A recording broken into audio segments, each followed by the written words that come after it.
welcome everybody here to the X-Bomb Sports Live Show. My name is Andrew Valentin, and I hope you're all having a wonderful Wednesday. We are coming to you live here from the Illinois Media School here in Lombard, Illinois. Again, wherever it is for you, ladies and gentlemen, day or night, I hope it is just right. And with me, as always, he is the impeccable. He is the perennially amazing, the undisputed heavyweight champion of hotness. Ladies and gentlemen, Mr. Drew Gwillem, folks. Drew, how you doing? Did you just call me a perennial? Yeah. Okay. Is that... Chop me down and I resprout year after year? Is that what you're trying to say? I didn't think you were going to go so literal with it. Just the beard.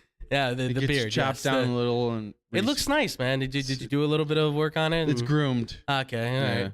As you can see, Drew is a finely tuned, well-oiled machine there. I am a grizzled, hairy mess. I do use beard oil. Yes, you do. Yes. I tried. Quality. Yeah. It's quality for real bearded men. Yeah. Yeah. Is that a shot at me? No. Okay. Felt like a shot. No. I mean, I deserve it too after what I did a couple weeks ago. So, nevertheless. People never forget. Never forget. We don't have the picture, folks. Don't worry. We're not gonna. Yeah. I don't want to lose my life on camera. But Drew, all of those good. Otherwise, you can't complain. Absolutely. Well, I could, but this isn't a therapy show. So right. Well, some people apparently might think it is. I don't know why you would think that way, but we're here for you. Absolutely. We're here for you, needs. And we're here for each other. Obviously, when things go bad, like drafts or a certain player doesn't play for a certain team, things like that will happen. But nevertheless, Drew, are you ready to get into this, my friend? Let's do it. Let's do this then, folks. So we are starting the first part of this one off with the NBA playoffs, and we're just going to kick right into it because the first playoff game did take place for the Eastern Conference Finals. That's right. The Milwaukee Bucks, unfortunately, not returning. It is, in fact, a great performance from the Boston Celtics that were able to come out on top. And then they took on the ever wonderful Miami Heat, I have to say at this point, because my goodness, they have been tremendous. And holy cow, what a first game. The Miami Heat took an amazing leap in that third quarter, I believe it was. It was like a 34 or 46 to 14 run, something like that. They had a 96 points by the end of the third quarter. Just an outrageous leap right off the gate. They win the game 118 to 107. Drew, right off the bat, I mean, for the start of the Eastern Conference Finals, Heat beating the Celtics. I mean, what did you think about this? What's your feelings about the Celtics and the Heat going into game one now? And overall, what was the feeling? Well, the game got going, and you think, wow, the Celtics might be the one that runs away with this one. The way they started out, even without Al Horford, without Marcus Smart. Right. Two huge pieces for what they do. And Al Horford's been playing very, very well in these playoffs. So and then you have the defensive player of the year on the other end. So you have some big players out for your team at a very big moment. Right. I think overall this game was pretty good. Had its back and forth moments. It had a really exciting run for the Heat. I mean, that was incredible to watch. Yeah, between defense and offense, and credit to Jimmy Butler, he's a stud. You just wonder sometimes. It's like he was right here. Yeah. We had that right here, and look, I'm not complaining about where the Bulls are at right now, but obviously you see those performances, you feel good for the guy, but then at the same time, it's kind of like, damn it! But he was right. Damn it! Right? He was. Yeah. God, you drafted him. He was in that. He was in that system. Ugh. Yep. Hurts. And he's a self-made guy. He worked hard to get to where he's at now, and that's scoring 41 points in Eastern Conference Finals. Yeah. Which is incredible. I think overall this series is going to be down to the wire. I still think it's going to be 7 games. Both these teams are really good. Fully staffed on both ends. So Kyle Lowry was out as well. He may not be playing as well. Yeah. But he's still a very good player. Right. And if he figures it out, he can still be a guy that you win because of in one of these games. Yeah. So like I said, I think it's coming down to 7 games as well. As far as who wins it, I need to see more from the Celtics against the Heat. Understandable. In this next game to say that they're going to have a chance to win it. Yeah. Everything that you pretty much said for this series, I mean, ditto me, if you will. I mean, obviously the way this game started, I was in the same route. I'm like, okay, the Celtics are playing their game. They're doing really well. I mean, both teams were playing very good team ball, right? But obviously for the Heat, they had Jimmy Butler, who was really kind of leading the team, taking things over. And then you expect that from a guy like Jimmy Butler. He's become a top player. You're expecting him to kind of take the reins on it, if you will. I didn't expect him to go on the run they did. That was insane, the fact that they were able to take leaps and bounds the way they did. And I think they kind of surprised the Celtics a little bit, and that's what kind of was part of the problem, I think, there. Because you could see, like, they were a little bit shocked, like, man, Jimmy's hitting every shot. Like, they're not missing. Like, we got to stop them, do something. Like, our defense has been so good throughout the year, and yet all of a sudden now it's like you can't find a way to shut down a great player nevertheless, but a player that you should be able to find a way. You've got Tatum. Yes, you didn't have Marcus Smart, but you've got Tatum, you've got Brown.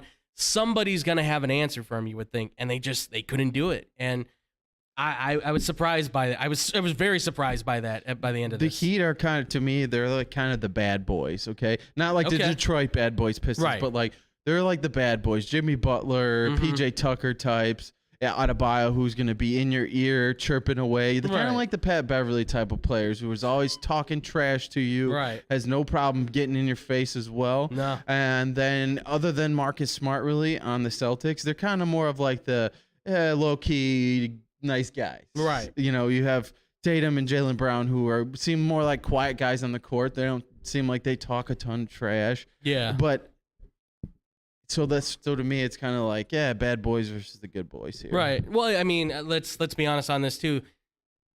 They've kind of embraced their cities, right? I mean, Miami, they're talking smack, they're having fun, they're shaking on the court, they're doing their handshakes, they're having fun out there. I mean, it's the game of basketball in Miami. Like, that's what they're doing. Boston, they're more lax. They've always been that way. It's like playing in a church in that state. I mean, it is really kind of like a somber thing when you play in Boston and you play with the Celtics. It's kind of like shh, be quiet, you're in the library. Like, no, dude, like, let's go to Mardi Gras like in Miami. Like, let's go party on the beach. Like, it's two total polar opposites. And that's what makes, I think, this even more compelling as a matchup too, right? I mean, let's be honest, the fact that they are so adversely, parallel from one another, going in different directions. They don't even touch each other in terms of how they play, other than they just both can really find ways to dominate at the right time. So I've been impressed, obviously, with this just first game. I agree with you. We're gonna have to see a lot more, but let's get to the game 2, though, because game 2 is coming up here very soon. Celtics down, obviously, right now. Miami Heat is kind of leading the charge, and the Heat right now are actually not even favored. Boston is still getting the love on this one by 5.5, and the over-under is sitting at 214.5. So, Drew, as kind of like a two-parter, again, I know you said it's hard to tell with this, but just for the overall sake of it, I mean, who do you think wins this game, and how do you see this game going? How do you see this series going on who wins this game going forward? Honestly, I could see this literally going back and forth and back and forth and back and forth. So we're seeing Game 7. All the way down to Game 7. Okay. I think it's going to go down to Game 7. The Celtics are playing too well. Yes. Along with the Heat. But both teams are playing too well not to get punched and then counterpunch. Right. So the Heat came at them hard. It's just like the Milwaukee series, you know. Yeah. They came at Milwaukee. Milwaukee came at them. Mm-hmm. One team got blown out both games, but they came back and forth. Yeah. I see the same thing happening here because you get Marcus Smart back. He's going to lock down Jimmy Butler some. Mm-hmm. You don't win Defensive Player of the Year without being able to stall somebody some. Right. I mean, you're not stopping those guys. Right. You're not stopping them completely. Slow them down. Your object is to slow them down so If they possible. don't score 41. Right. If he scores 25, this is a different game. Yeah.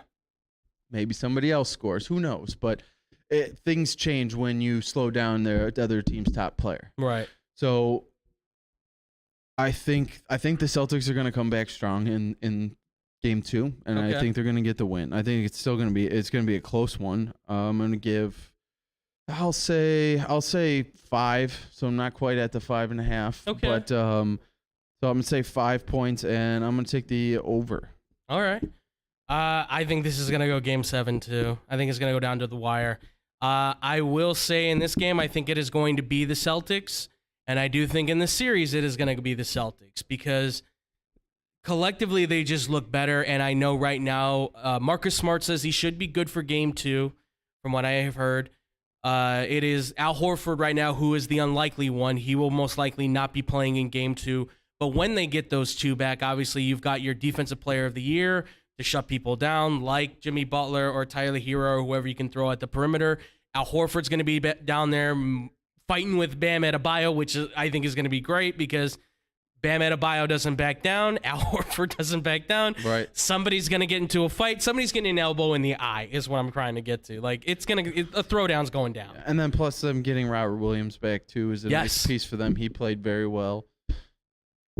Put it all together, and we got ourselves a really great series. Absolutely. And listen, if Grant Williams can be like their guy coming off the bench, too, which he played decently in this first game. Obviously, I don't know if he'll have a 27-point performance like he did, but considering what everybody has, I mean, you're talking great starting 5, solid bench, 2, I would say, spectacular coaches, right? And one is the championship coach. The other guy is I still can't believe first time ever head coach, and he's come this far. But that says a lot for the Celtics. So I'm at least saying I think it's the Celtics in 7. But it's going to be a fun series nonetheless. But let's get to our next one because this was one that we all saw coming, right, folks? Everybody picked it. Everybody thought that the Dallas Mavericks would be able to pull off the upset of a lifetime. I mean, holy cow. You talk about an absolute punch to the gut for NBA fans out there who are cheering on Mr. Chris Paul and the Phoenix Suns for a chance to get back. Just get back. Give him a chance. And it ends 123-90. It was an ass whooping. Seriously, it was a serious whooping. Did they even show up? It doesn't look like really. It. Not really. If you look at the numbers, their highest score, I believe, was Booker at 12. That's or Chris Paul at 12. One of those two had 12 points. Everybody else was in single digits, except for I think one other player maybe was in that double digit figures. But the Mavericks, by the way, at the halfway point, for everybody who out there to know, it was 57-27.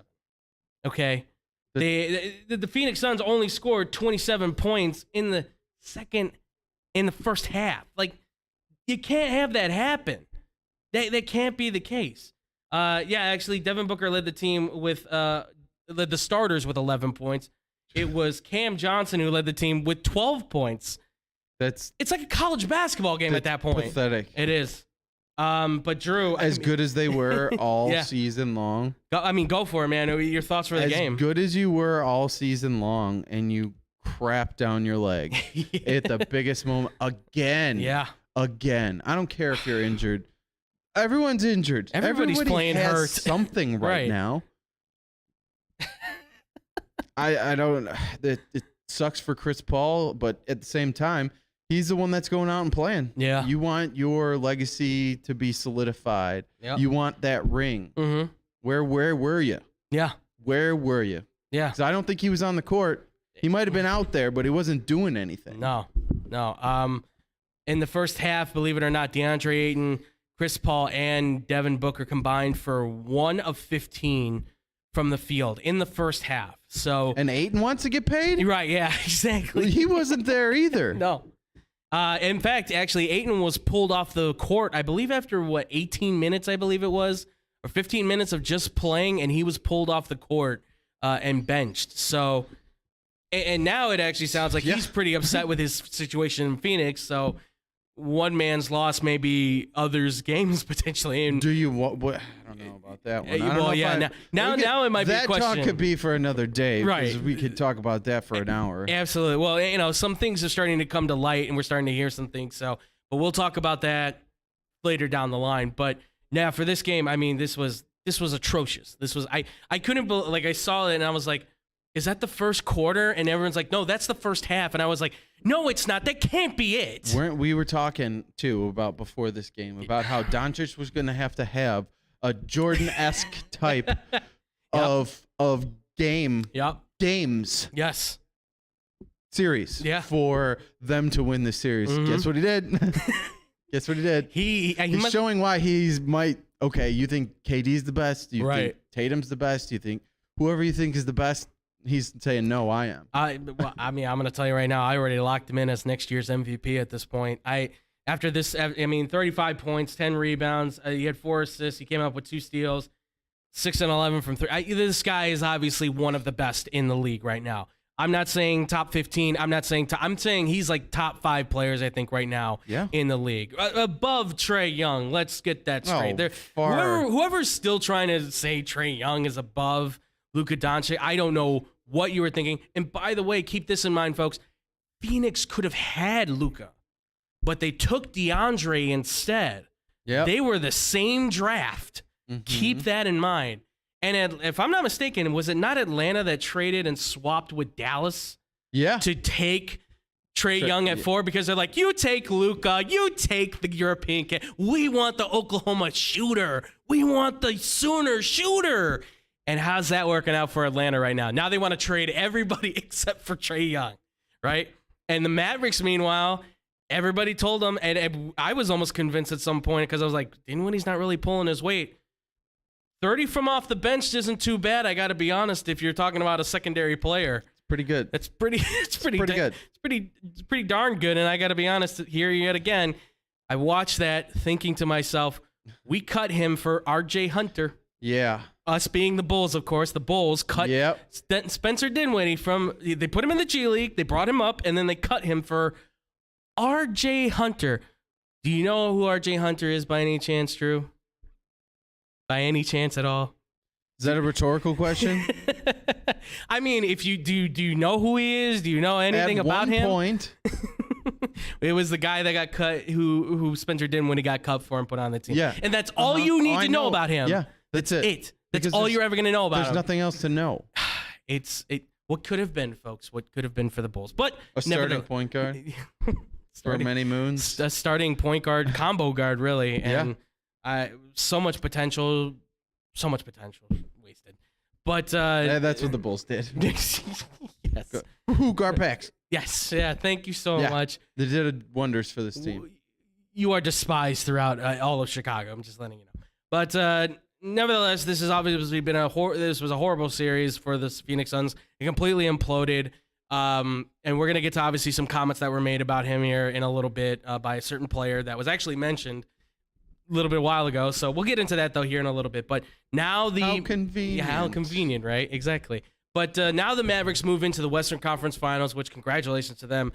They are now taking on the team in the Western Conference, the one that everybody is saying at this point it is a surefire bet that they will, I've heard, lock this series out. I don't know about that, but we thought the last one was locked up, so exactly. I'm not saying. So let's hold our tongues before we start cashing in on what we're saying here. Yeah. But you got the Mavericks. They're going up against the Warriors. Obviously, this is a very good veteran Warriors team. We've seen them win championships before. We've seen how they've played this year. They have some incredible players from the starting lineup to the bench. The Mavericks, meanwhile, it's kind of like a one-man team at this point, but who knows, right? You never know.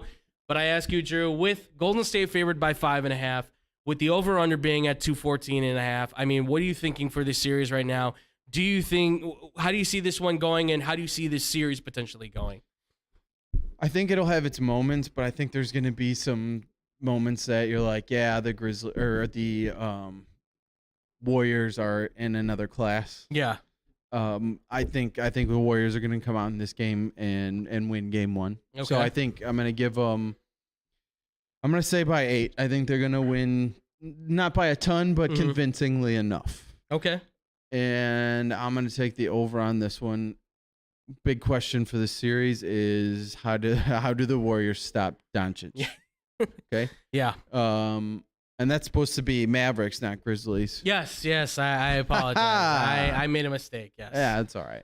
It's just still fun to call people out on their spelling errors. Listen, it's gonna keep happening. I'm gonna tell you that right now. Okay. So it's been a long day, folks. But how are the Warriors gonna stop Doncic? Right. Can they? Yeah. Draymond Green is a good defender, but is he a little long in the tooth to keep up with Doncic for the whole game? He certainly has the mentality to take him on. Yeah, that's for sure. And I could see that being a matchup that you're going to see in this game. He's going to be chirping at him, playing him rough, trying to get in his head. Yeah. and trying to knock him off his game. And that's what you have to do. Right. Like, you have to play those mental games as well as the physical games. The game within the game. Exactly. And he does it really well. Mm-hmm. So it's going to be an interesting matchup here that I will be fun to watch. Yeah. And just see if the Mavericks role players are going to step up and help Luka out. You know what? But as far as the series, I do think it's going to be 6 games. And I think the Warriors are going to win it in 6. Okay. All right. I'm going to take the Mavericks, and I'm going to stick with I'm going to say Game 7 to the Mavericks. Let's go nuts, folks. Let's do it. Boston and Mavericks in the finals. Let's do it. Let's go crazy. Luka's playing out of his mind right now. Is. I think he's having kind of his moment to shine. And you say about Draymond Green, he's chirping. Let's not forget, Luka's not like a carefree player. He's not a quiet guy. That's true. He pressed into Chris Paul pretty good there. I give him props. He is not I'm going to take it kind of player, and I'm going to just show you. I'm going to hit the shot over. He's very kind of, say this, he very much feels like Larry Bird. Like, I'm going to tell you what I'm going to do. I'm going to do it to you, and then I'm going to talk smack to you after I've just done it to you. So that's fun. And that's the thing. He's a lot of fun to watch. Oh, he is. He's great. If only you were on a certain team. Nevertheless, Who's that? Yeah, you're right. Who? Listen, I want everybody in Chicago at this point. So, Same. But I mean, look, when it comes to Doncic and what the Mavericks can do, my biggest questions are: is Spencer Dinwiddie going to be able to show up? I think he certainly will. I think he'll have to be a big playmaker in this. I also think Jalen Brunson will have to be a big force in this as well, because unfortunately they just don't have. This is kind of small ball versus small ball, right? Mavericks have a little bit more size, but they don't really play with that size too much. They still play the small ball, quick, fast-paced skill. So, I expect the Mavericks, I'm saying by 2 points they're going to win this thing, and I will say they hit the over on this. And I'm saying they hit the over on this. Expect a lot of scoring, because I'm feeling like Steph Curry probably hits threes. I'm feeling Klay Thompson's in his mode. He played well in his last game against the Grizzlies, so you got to give him some props on that. This is going to be a great matchup. These are 2 great conference finals, let's say that. These are 2 great conference finals that I think are going to equal up to what it will be an exciting NBA final series for us to watch. Because if you haven't noticed, by the way, too, if you check the ratings on these things, they have gone up from last year. So I think you're starting to see the new faces of the NBA starting to take over, and I'm extremely impressed with what we've got coming forward. I can't wait for this. I'm so happy. Tonight is game 1 for this matchup. This game's happening tonight for the Mavericks and the Warriors. So guys, make sure to watch it. I think it's 8:00 is when it starts. So be on the lookout. Just start the damn thing at 7 right? already. Seriously. I know it's over there. I know it's the West Coast and all that in California. Killing me. Look, time works the same for all of us. You split it up because you want to. I'm a tired guy. Yeah. I need my sleep. Well, you know what would help if they got rid of daylight savings time for that. Very good. Just ditch it already. Very good. Everybody hates it. Everybody doesn't like it. So, no. But good series is coming up, folks. So make sure to go watch out for that. And when we do come back, as we mentioned, Chris Paul was in the mouth of another player this week. He was on ESPN chirping it up, ladies and gentlemen. We'll be talking about that Dev Ill when we come back here on the X-Bomb Sports Live Show. What?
welcome back here, ladies and gentlemen, to the X-Bomb Sports Live Show. I'm still Andrew Valentin. I'm still here with the amazing Drew Gwillem. Don't smirk at me like that. I know what you want to say. I'm a prisoner of my own mind.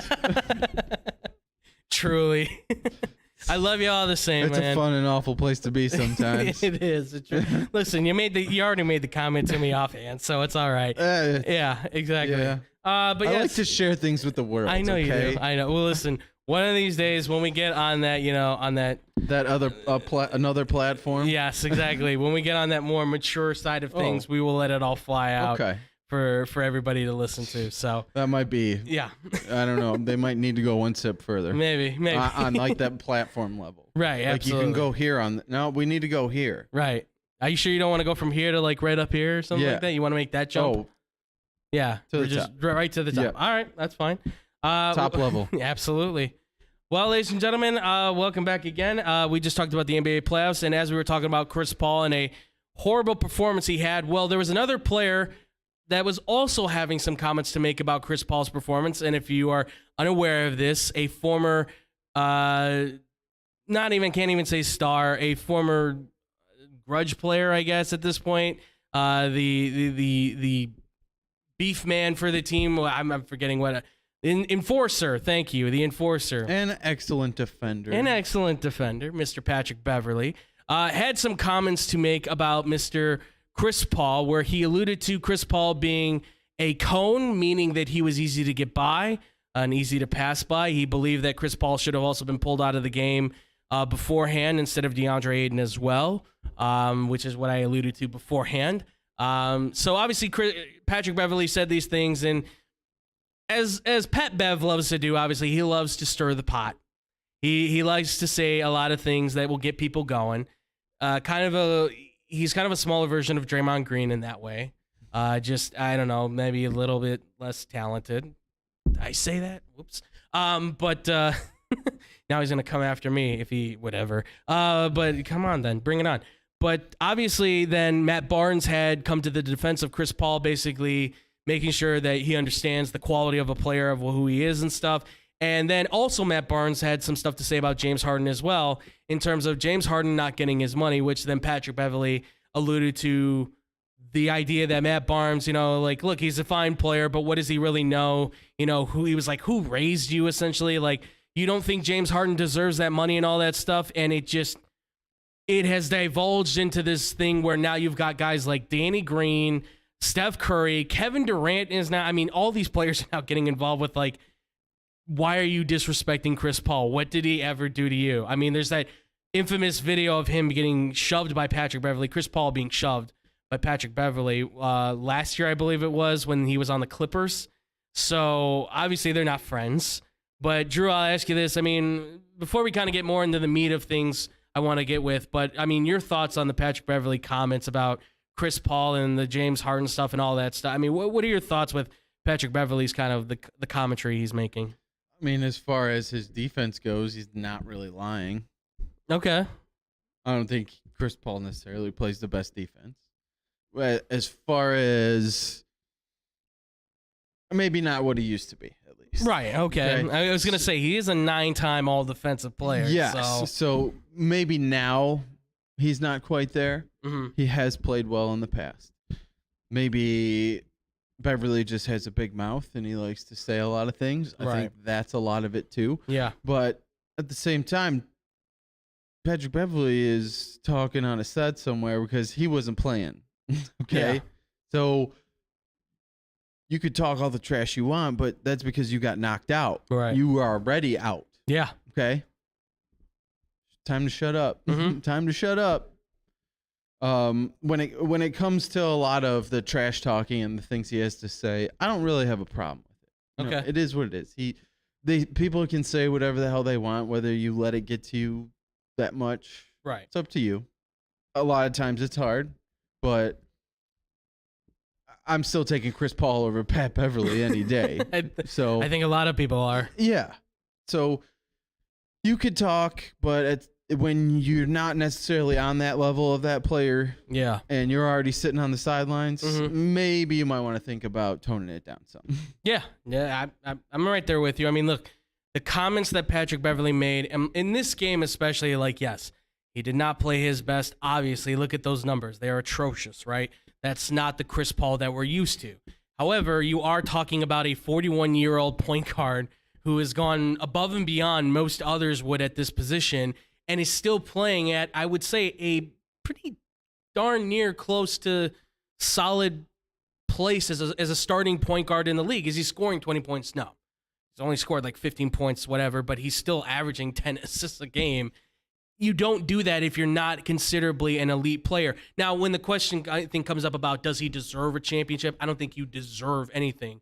But the work ethic that he has put into his craft, the amount of effort and energy and everything he's put into the game alludes to the idea that maybe he doesn't deserve it, but he has worked hard enough to say that if there is somebody that has earned the right to be in that moment, to be there for a championship, it is Chris Paul. I don't know if he deserves it or not. You have to win it. That's the whole thing. But yeah, and those are earned. Right, exactly. And whether he hasn't earned it yet because he hasn't gotten there. Right. And as good as he's been, as good as his career's been, like you said, 41 years, when you get older, things hit you and you don't recover as you used to. Yes. As fast as you used to, as well as you used to. Right. So these long seasons, you get to the end, yeah, he may be just very worn down and beat up and doesn't have much left. Yeah. Yeah, exactly. Oh, by the way, apologies to somebody just pointed out. I saw the text come through. He is not 41. I'm putting too many years on him. He's actually 37.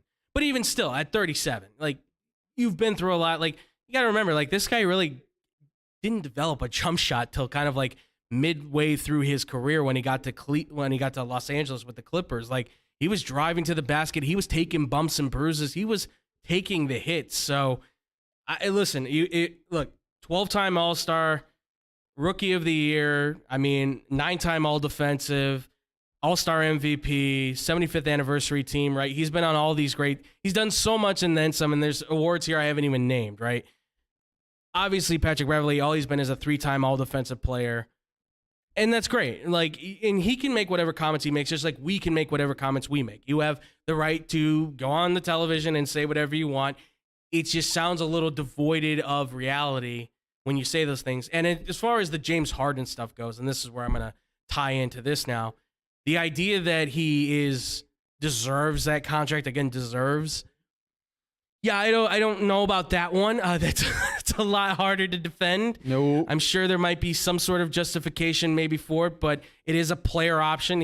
It's not like he's like being held against his will to not make them. By the way, he's also made over $250 million. I don't think he's strapped for cash, unless he's really going to that many strip clubs. I don't know.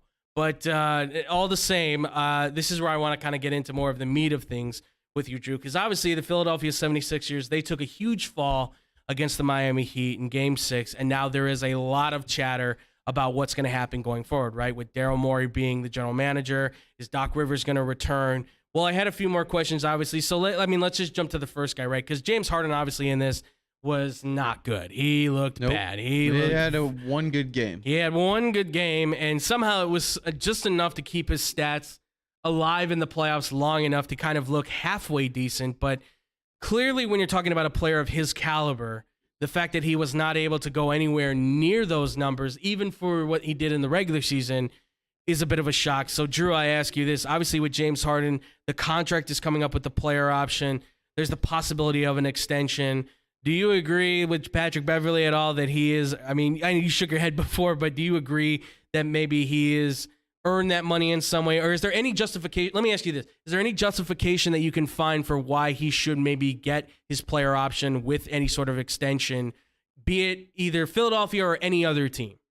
I wouldn't want him on my team. Okay. I would not pay him big money. Mm-hmm. And if a team wants to sign him, I wouldn't sign him for anything more than a 1-year deal. Really? I wouldn't want him on my team for an extended contract. Okay. How many full contracts has he played out, and how many other teams has he pushed himself off of? Yeah. He's not the player he used to be. Right. It's very clear. He's shown it on the court. We talked about it last week. Yeah. He's not the same guy.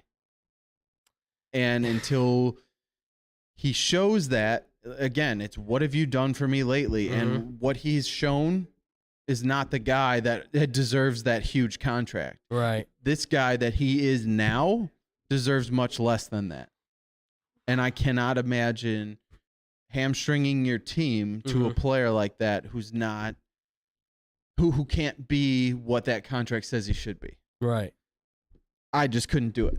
I wouldn't want him a part of the Bulls. I don't want to see him anywhere near it. Well, I never said the Bulls, so let's not make that happen. I'm just saying. Oh yeah, I agree with you. Totally agree. Doesn't sound like he's leaving Philly. Yeah.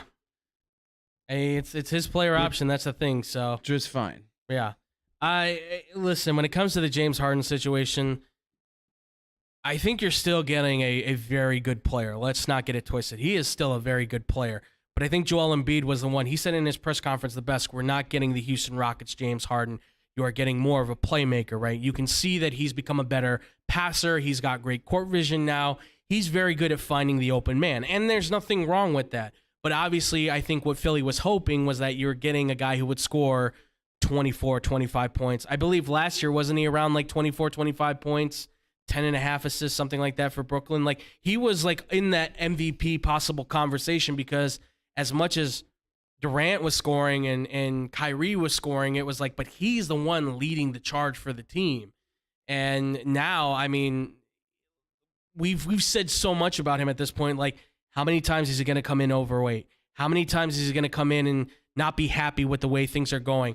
Right now, him and Doc Rivers are apparently on opposite sides when they were in the playoffs because he didn't feel like Doc Rivers was playing him the right way. He didn't feel like they were playing a scheme that was worthy of his talent. Well, maybe not worthy of his talent, but it didn't work with his talent or whatever the case is.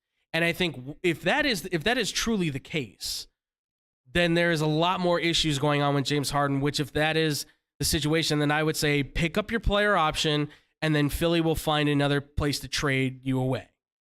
Because I think the other thing, and this is where I hit this one, because I was just thinking about it, and I have to think that it's going to possibly happen at some point. Joel Embiid has pretty much emptied his tank at this point, right? He has done everything he can for this organization, and now you're 20. I mean, listen, I want everybody to honestly think about this. You're 28 years old. You're in the prime of your career. You are one of the best players. He was right there potentially for the MVP if Jokic did not have two of his stars go down and they make the playoffs, right? Had he not had Harden, he probably would have won MVP if they would have made the playoffs the way they did. You're at that level. Would you not consider potentially moving out of Philadelphia? And this is where I throw it to you, Drew. Joel Embiid is in Philly, 28 years old, prime of his life. I see a smile coming on your face. Yeah, I want him. Like, yeah, I want him. What do you think about Joel Embiid? But do you think it is time that he considers moving out of Philadelphia? I mean, I think he has to consider it. Yeah. As much as he's put in there, yeah, he has been there his whole career so far, and it started out real slow. Mm-hmm. And then he got rolling. Yeah, he's had injury problems, but he's one of the best players in the league, an all-around player. Mm-hmm. Stud at the center position and can go out and shoot threes for you and defend. He does all the little things very well, all of them. And, yeah, I would – if I was him, I would have to consider moving on from Philadelphia if this is as far as they're going to get. Right. And, yes, he's got a spot on the Chicago Bulls anytime. Anytime. He's got a spot on a lot of teams, I think, anytime. By the way, too, we have some comments coming in. So our guy, D-Trip, he asked, where was the same energy with Brown being Kwame Brown? He said, Kwame Brown, no one spoke up. But when someone say something about Chris Paul, everybody got something to say. That's a fair point. I mean, Kwame Brown got blasted a lot. Obviously, though, the difference is Kwame Brown's career, I think, was a little bit more marginal, whereas Chris Paul, certainly Chris Paul also being a representative, I think, as well, of the Players Association, too. I believe he is the president, if I'm not mistaken. I'm pretty sure he is, of the Players Association. Right. I think so. That's another thing that also warrants him, right? Like, everybody's going to talk good about him because also he's in charge of everybody kind of in that point. Also, too, our boy King B-Mac had our back, our heads on the sand. This, he said, Pat Bev is just mad CP3 has been cooking him in every game that they've played against each other for Pat's entire career. Chris averages 17 points, 8 assists, 4 rebounds, and 2 steals in games against Pat. versus Pat averaging 7 points, 4 rebounds, 2 assists, and 0.09 steals versus Chris Paul. So a little bit of a difference on that level. Just to point that out. Slight disparity there. Yeah. Absolutely. Sorry. But good point on it, D-Trip, and obviously King B-Mac. We always love good point to make out too. I mean, obviously Chris Paul dominating on that level, and he's probably mad. Yeah, and he's probably upset too. But no, when it comes to Joel Embiid, I've been thinking about this more and more. Like, if I'm in that situation, I'm saying, okay, I need to start thinking about where my future's at. Now, TJ, we looked it up, right? It's July 14th, you said, that he can move? 17th? July 17th. After that, he can be moved. Okay, after July 17th, he can be moved. So that everybody circle that day on your calendar, because that day that comes up, if I'm Joel Embiid, I would make every allude moment to saying, I want to trade. I want out. The next superstar in the league to force their way out of a team. Let's do it. Bring them to Chicago. That would be great. We talked about that, the possibility of him coming in. I mean, you'd probably be flipping him for Levine and draft picks, I would assume. I got a feeling maybe Patrick Beverley might go in that as well. Vooch definitely, I think. Vooch and Kobe White, along with a draft pick, maybe a couple draft picks, and Zach LaVine. I mean, I could see that being a pretty good team, especially if you can keep your first rounder. Then I think you can move Dosunmu into that 2 or whatever, or you can put Caruso in starting in that 2, something like that. You can figure it out. Just obviously, I think it also depends on what happens with Lonzo at this point, because obviously his knee not looking too well right now. So holding out hope on you, man. We are really holding out hope on you. Not good. Yeah, not good at all. I believe in you still. We all do. I'm sure we all do. It's just we figure it out. Got to get healthy, man. Got to get healthy. Please go get surgery or something. But we were talking about some other teams out there. I think the team that he might want to go to, and I know this might be ridiculous to say because it'll cost them a lot, but it's the team that just beat their butts down, and that would be the Miami Heat, because after what he said about Jimmy Butler being like, I still wish he was actually here. I have to figure at some point, if you're saying I'm getting traded, I'm sure Jimmy's probably going, he would really like it in South Beach. I mean, and I couldn't blame him. I mean, him, Jimmy Butler, I'm sure at that point they're probably giving up Tyler Hero. I think they'd probably be swapping out Bam Adebayo for him. But that's still a solid Miami Heat team. That's a Miami Heat team that I can probably win the East again, probably at the top. Some other ones that we brought up, and this was one of my favorites because I was thinking about this. And I'll ask you this, Drew. Do you think that the Memphis Grizzlies should entertain the idea of bringing in Joel Embiid if he does ask for a trade? Absolutely. And every team that doesn't have a guy of his caliber at that position, or doesn't have anybody solid at that position, should be looking into that. If they have anybody that has assets and the ability to do that, should look into it. Yeah. And then you said also, what, TJ, the San Antonio Spurs, because they have 2 firsts, right? I believe it was. Yeah, the other 2 were either San Antonio with 2 picks, or my favorite, and your favorite also, was New Orleans sending Zion and their 2 picks this year for Joel Embiid. What do you think about that? I mean, I don't know if they'd be willing to take that chance on Zion for a guy of his caliber. Yeah. But and when it comes to first round picks in the NBA, it's just like, hit or miss. That's great, but it's so very hit or miss. Right. It's not very as often as like the NFL do we have stars that come out all over the place. Right. As NBA draft, it's like very rarely do you have those guys that are like, oh, we're a superstar. Right. I mean, this last crop of draft picks we just saw come in look like they're going to be like those impact guys: Cade Cunningham, Jalen Green, Mobley, Scotty Barnes. I mean, that's just the top 4, but obviously there's a litany of guys that stepped in that really look like, okay, these are going to be guys that are going to start becoming faces for the league. Yeah, guys, you don't see all the time guys like Luka Doncic who come in year 1 and immediately start making a big impact. Yeah, and everybody goes, wait, who is he? Where? Game changers.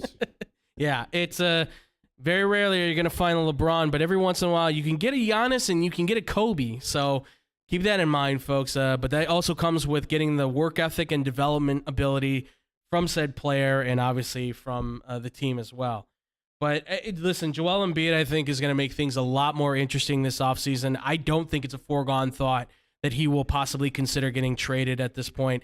I think there is a very real possibility he says, I've been here since he's 19, 20 years old. He's 28 years old at the prime of his career.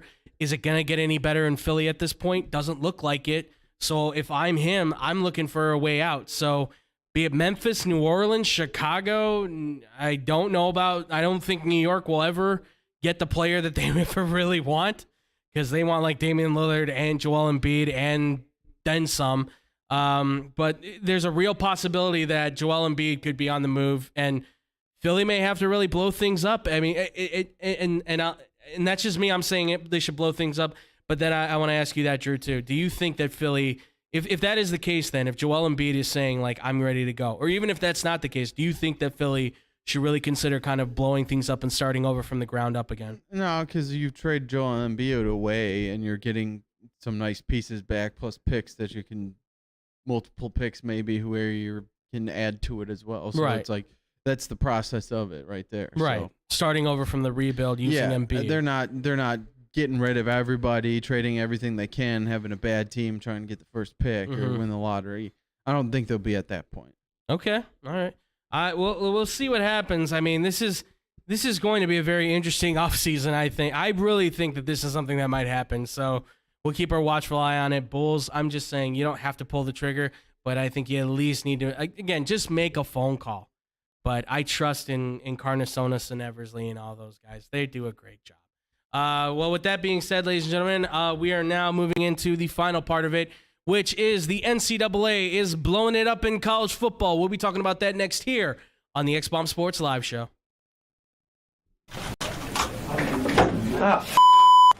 Hey, watch your mouth. Wine. I'll just put a quarter in the swear jar. Once it's filled, we get a Coors party after work. I've been drinking Coors since my college days. The cold draft taste, the second to none. Yeah, worth a recorder, am I right? You know it, mother. Hey, you get those sports done? Yeah. No. You, sir.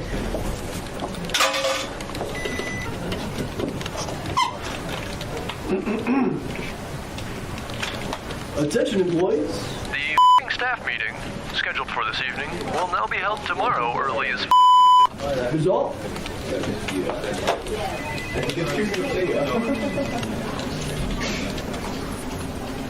Dudes, we're only 75 cents short.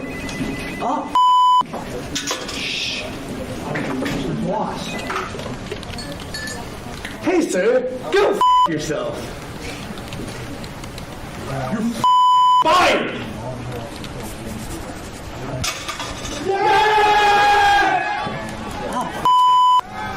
I still get beer.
back, everybody, here to the X-Bomb Sports Live Show. I'm still Andrew Valentin.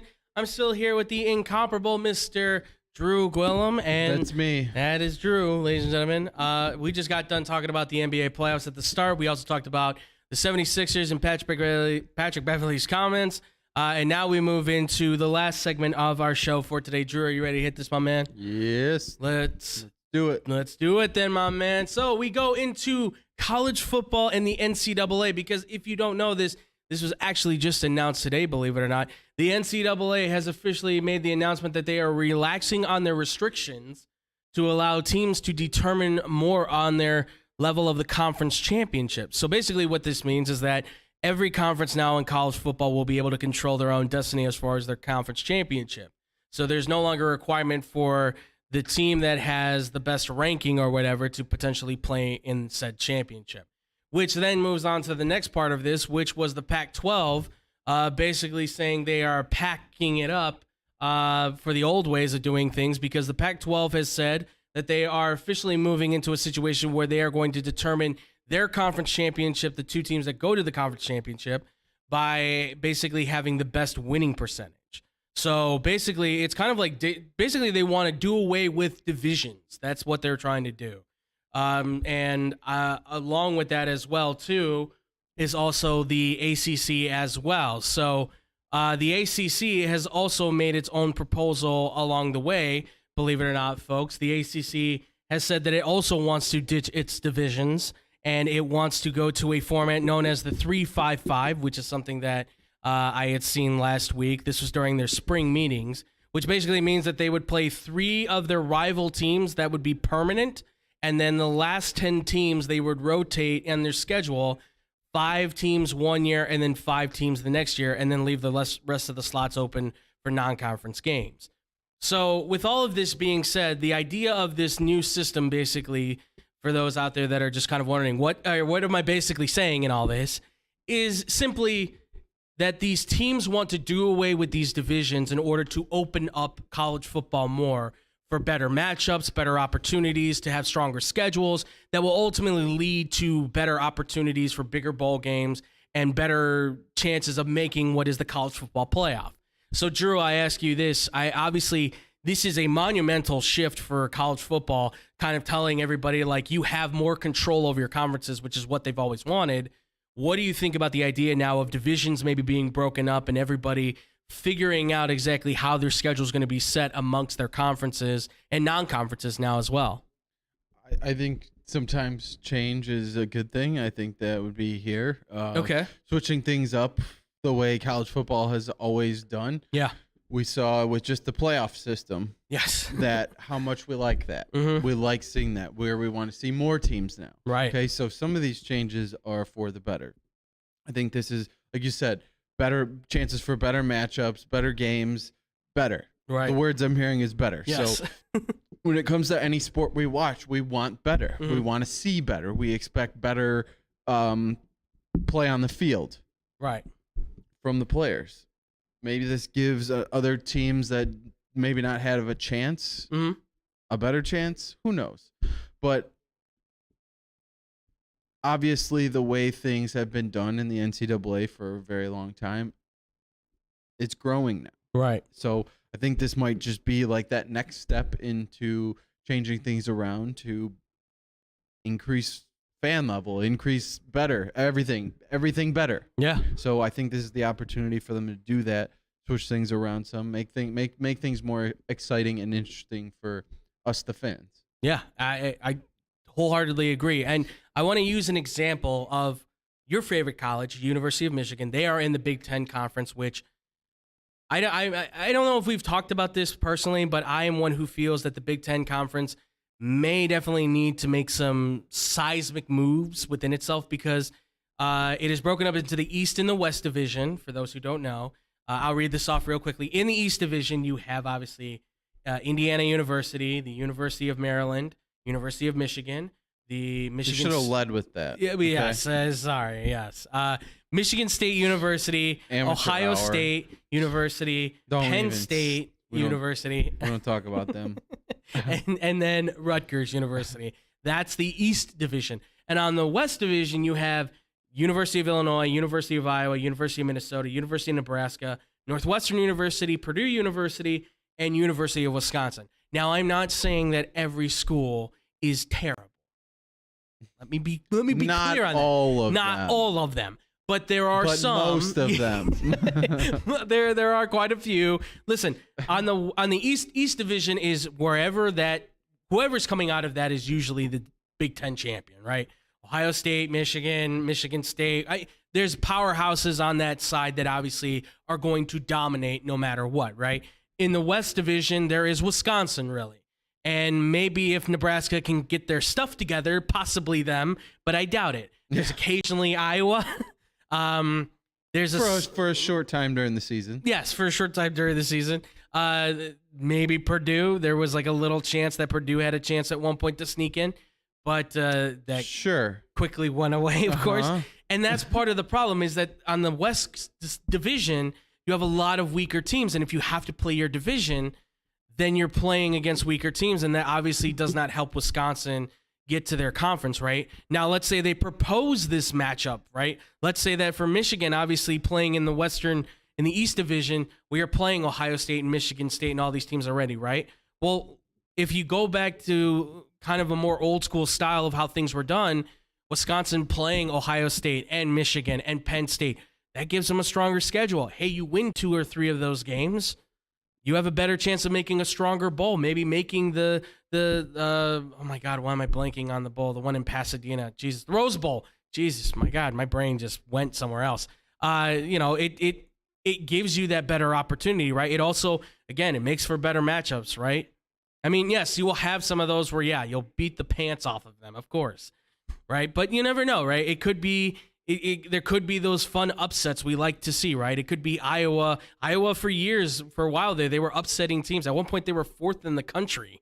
Yeah. Many years ago. Many years ago. Well, like 10, 12 years ago, something like that. But they were like a top 5 team in the country because they were upsetting a top-ranked Wisconsin, a top-ranked Ohio State, his team, things like that. I don't want to make you mad. I'm trying to be. Go on. All right. I can't win anyways with it. But I'm just saying that I think this. I think this is a good thing. I think this is a good system too, because believe it or not, I mean, listen, for the ACC and the Pac-12, this is important for them, right? Because the ACC, in the time that it's been there, they've only made 6 appearances in the college football playoffs. That's in total teams. Now they've won it twice, right? Keep that in mind. They've won it twice, right? With the Florida State Seminoles winning the first one, with Jameis Winston leading the charge, and then obviously Trevor Lawrence with Clemson. But then you've got the Pac-12 who've only been there twice. And how many times have we seen the SEC in there, right? How many times? And now we're seeing the Big Ten a whole lot more. And even the Big Ten, right? We've seen them win, one championship, and it was the Buckeyes. In that very miraculous season that Cardell Jones played like a superstar and earned himself a spot to be a starting quarterback in the first version of the XFL before getting booted to the bench. But nevertheless, I agree. I think this is a really good move for college football to make, just because you're never going to get those classic matchups anymore, right? Texas and Texas A&M they're now going to play each other finally, but for the longest time, like, that rivalry's been dead. That doesn't even exist anymore. It's crazy. Yeah. Rivalries are pretty much dead with each other now. It's all about where can I get the most money, what gives me the most draw, what gives me the best attention. And look, those can be fun games, but then there's sometimes where we watch those games, like I thought Arkansas and Texas were going to be a lot more fun, a much better game. And then I watch that game and I go, it's like 45-10. Like, this game kind of sucks. Yeah. So like, so does Texas. Yeah. Hey, now they're getting pretty good. Okay. We'll see. Yeah. We'll see. But I'll believe it when I see it. They can at least win their conference, I would think. But yeah.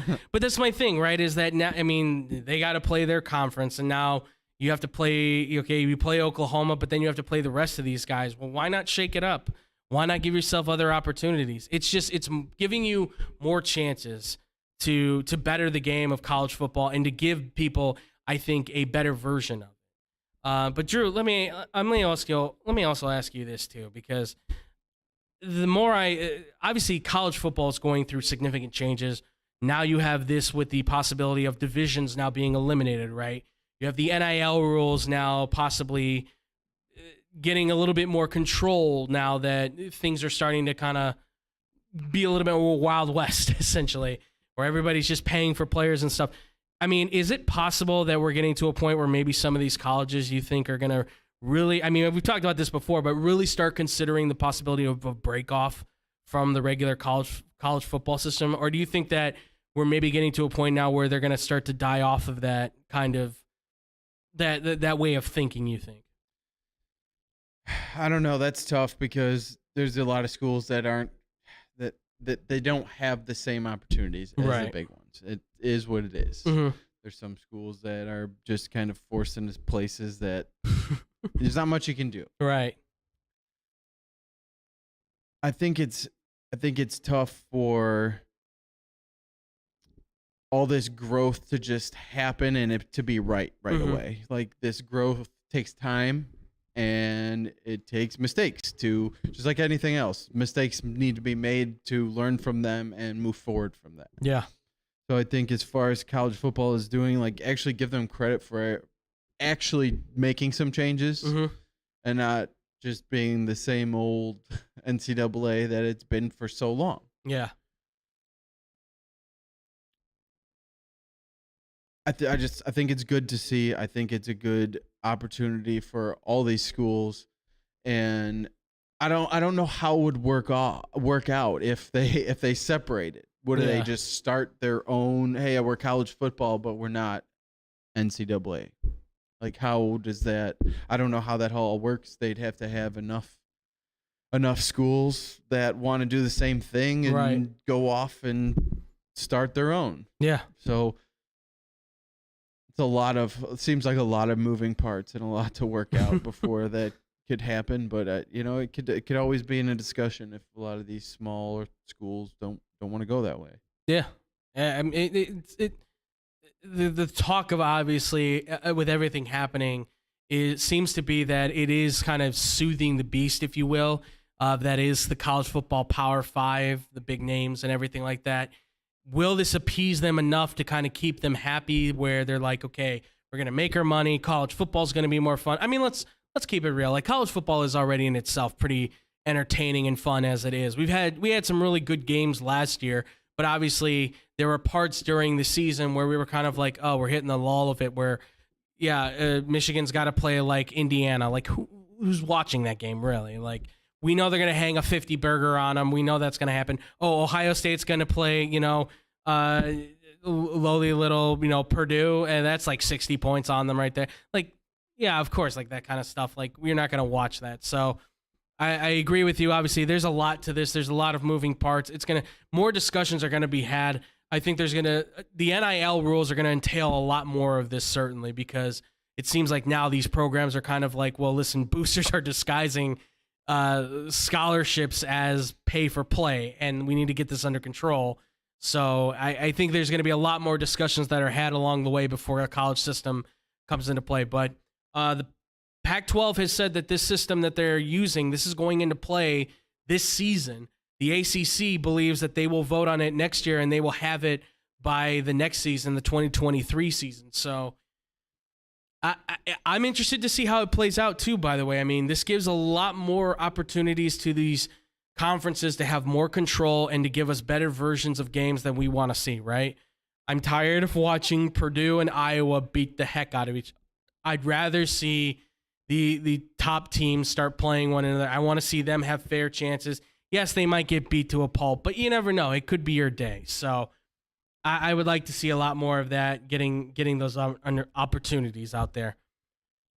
All right, and that's going to do it for us here, ladies and gentlemen. That's going to do it for our show, and it has obviously been a fun one, as always. Drew, as always, my friend, thank you so much for joining me. Always fun to be here. Absolutely, my friend. Please let the people know where they can find you, listen to you, all that good stuff, my friend. You can check me out right here on the X-Bomb Sports Live Show, Wednesdays and Thursdays. Sometimes co-hosting, sometimes hosting. Mm-hmm. Hint, hint. Teaser for you. Yeah, absolutely. But check me out on Instagram at d.gwil25 and Facebook at Drew Gwillem. Absolutely, guys. Make sure to go follow him at d.gwil25. Give him some likes. Give him some loves. Our guy Jake Bradley, who's commenting on us. Our man is saying the Rangers versus Hurricanes game is like watching paint dry. I just can't. I just like taking digs at the NHL. I'm not going to read the rest of this. I get you, man. I get you. I understand what you're saying. Yes, if you're watching the NHL Stanley Cup playoffs are taking place, at some point we will get to them, I promise you. But yes, be on the lookout for Drew. Tomorrow, ladies and gentlemen, real quick preview. We've got NFL schedules are out. I said we're going to talk about them. Oh, we're going to talk about them. All right. We're going to talk about the Bears.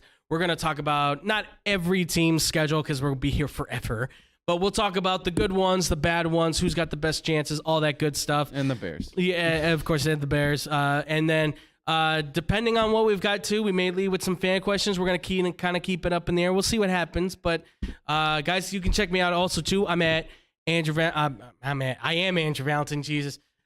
You guys can find me. I'm at The Fluffy Guru on Twitter. You guys obviously can find me at Boom Crew Captain on Instagram most of the time. Guys, make sure to go check us out on the Facebook. We are live there every Wednesday and Thursday. We are also going live to the YouTube as well, so check us out there. It is usually between 5:30, 6:30. That's when we're shooting for.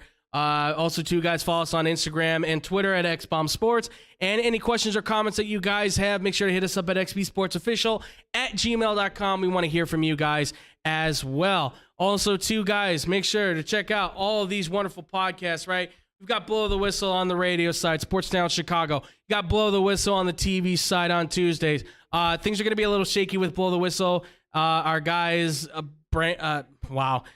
David and Tyler are busy right now. Brandon's off doing his own thing. And if you want to check out Brandon, he's on the radio as well at 94.3 WMKR. Check him out, 90s hour at 9. You can also hear Baseball Banter with Brandon on Spotify as well. Check out Monday Motivation with Hannah B. Also check her out on the radio waves as well at 102.3 XLC. And also check her out at The Star with 96.7 with Eddie Volkman, as she is the new morning person hanging out with Eddie V. So please, ladies and gentlemen, I was going to be a part of it actually this weekend. It stinks that I can't now. Thanks, work. But thank you again, Hannah. Good luck to you. We really appreciate all the love that you give us, and also keep it going. You've been doing great. Also, too, check out the guys at The Parlay at theparlay.com. Great combat sports stuff, boxing, MMA, kickboxing, all that stuff. They're doing great interviews in there, so check it out, guys. And also, too, check out the Fake Football guys on YouTube for all your fantasy football needs. We will be doing a show the next Wednesday. That is the plan. Next Wednesday, we'll be getting fantasy football back. I don't know what's on the schedule for it, but keep your eyes out. Fake Football guys on YouTube. And that's going to do it for us here, ladies and gentlemen. Thank you all so much for watching. We'll see you all tomorrow for another wonderful show. And as always, much love. Peace out, Boom Crew.